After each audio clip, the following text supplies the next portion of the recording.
Salam hörmətli izləyicilər, sabahınız xeyirli olsun. Fevral ayının 2-sində Ordubad rayonunun Nəsirvaz kəndindən də görüntülərimiz.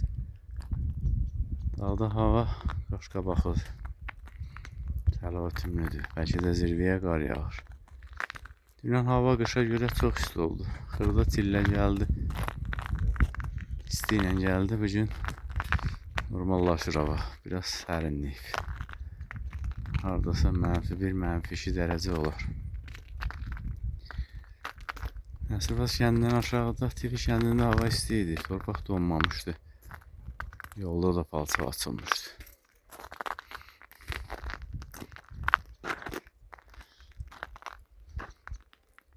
Yol çox sürüşkən.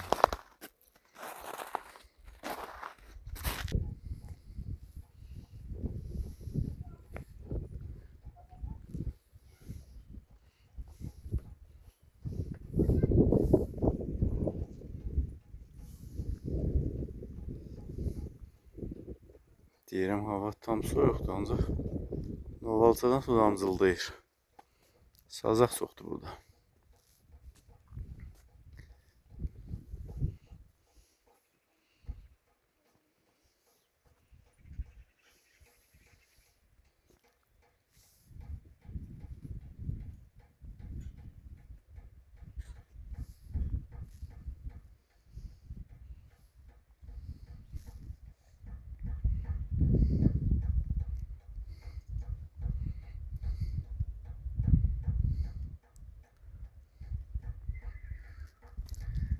Sağ olun hörmətli izləyicilər, növbəti videolarda görüşərik. Salamat qalın.